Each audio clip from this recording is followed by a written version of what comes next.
Keeps recording is good, yeah. Oh, will you pass me that? Thanks. Hi. I'm Maria Burnham. I'm the writer and creator of Jesus Loves Lesbians 2, T-O-O, which are over there. Thanks, boys. And I'm going to read a couple pieces I wrote for tonight.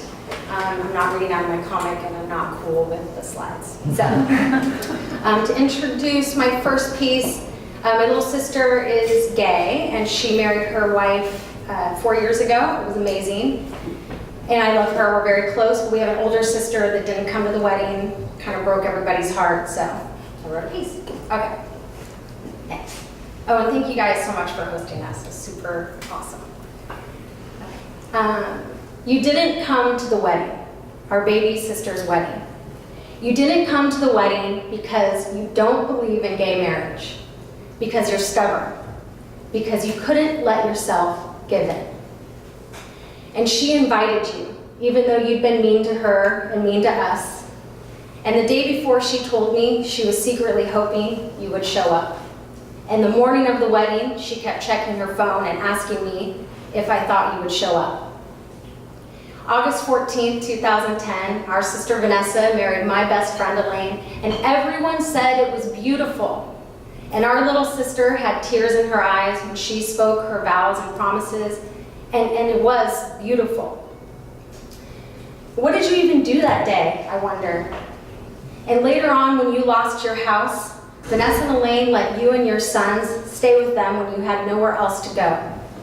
They opened up their home, the same home you declared verboten, to your sons, our nephews, 3 growing boys raised to believe that their aunts were living in sin. And she took you in. They took you in. And still no apology. Was taking a stand worth it? Did you win, big sister? That's one. It's so bizarre how shaky it is up here when everybody's like, how is it with my friends? Doesn't make sense. Doesn't make sense. Okay, and then a couple weeks ago, I wanted to kind of sit down and write about how I got to where I am, or how I made it here in Brooklyn or New York City, and so this is called Influence. When your Sunday school teacher uses felt Moses and Eve and lambs for history, when every birthday and holiday meant a gift card to the local bookstore, when you stopped reading kids' books and moved on to King Tyler Irving, your mother's stash, and you helped that cute boy pass his math test, and your favorite teacher caught you. When you went to church camp in the mountains, waterfalls, kayaking in the summer. When you learned your sister was arrested for shoplifting at the retail outlet. When your sister was busted for drinking at school, at home, at prom, on vacation. When your sister was kicked out of the house. Remember she moved in with that family? Traveling to Mexico each year to cut hair, build churches, preach the word. Your parents lost their house, almost lost you. You moved away to college, learned to cook, lost your best friend, but she was kind of a bitch. You said goodbye to the Christian boyfriend, the same one you wanted you to marry. A 3-month adventure in Italy, first screenplay written, way too long, but still good. When you dropped out of college to write more. Cosmo School, just like your fam, it's in your blood. Will, then John, then Tim, the birth of nephews. 3 out of 4 grandparents dead, 1 left. When you kissed a girl, then dated for years, she stole you away to San Francisco. Best friends for neighbors, organic dinners, the new friends that taught you how to be green. Home from Europe and dumped at 28.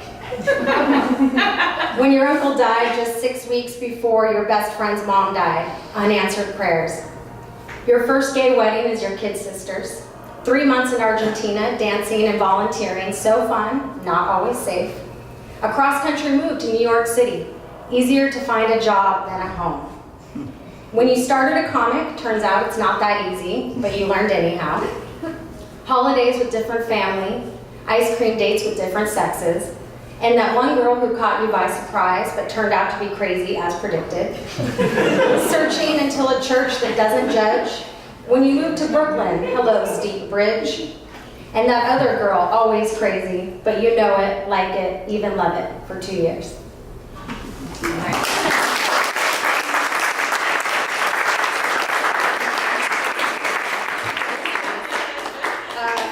wrote a few letters that I'm like, may or may not send. We'll see. Dear Idina Menzel, let me start off by saying I'm a big fan. I'm such a fan that I went and saw If Then twice on Broadway. Loved it. You rocked it. And girl, whatever you're doing to maintain that healthy, shiny hair, keep it up. Lustrous. But listen, remember in Act 1 when you say that line, I don't believe in independence. It's like bisexuals. Pick a side. I know you know the line, because both times, and presumably every time, the audience guffawed and clapped and some even whistled. Now, I'm aware you didn't write this line, but you delivered it, and it hurt my feelings. It's just a joke, but why did the audience react so ecstatically? They cheered like, you tell them, Idina, like they'd all been thinking the exact same thing, and my cheeks warmed up. Anyway, I just wanted you to know. If you ever want to hang out, let me know. We can watch Buffy the Vampire Slayer, and I'll make apps. Love, Maria. I got a few letters, so you guys don't need to clap. There's a couple more.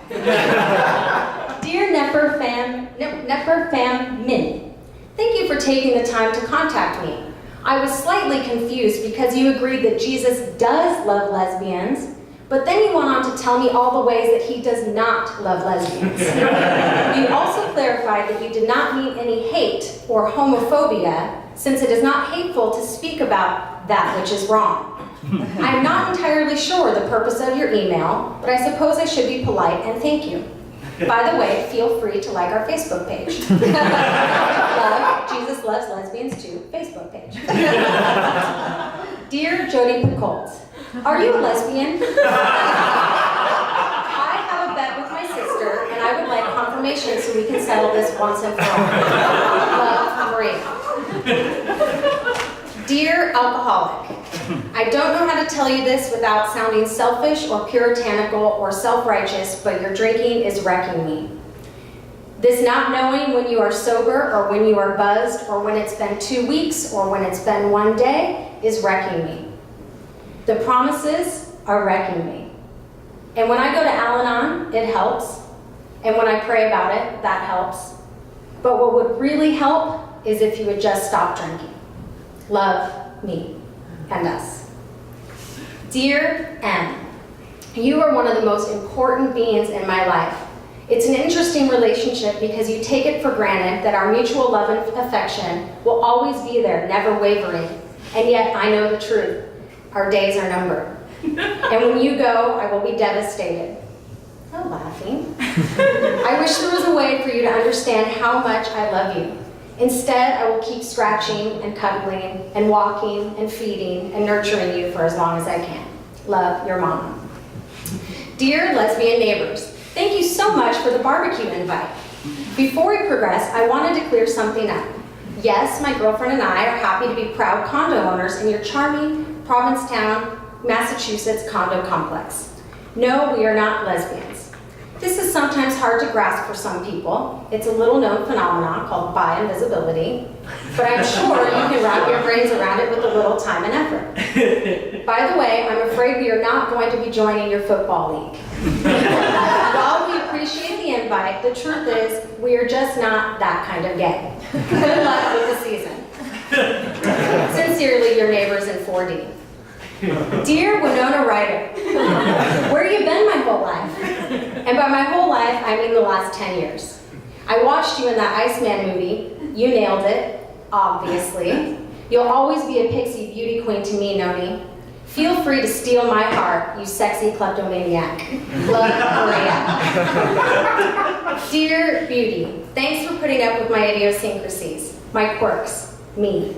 I know we fight approximately once a week about your tendency to pile crap on top of the filing cabinet, but when you think about it, if that's the worst of our problems, I think we'll be all right.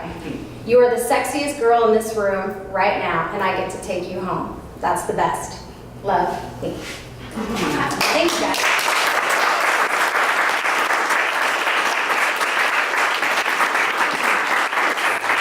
Thank you.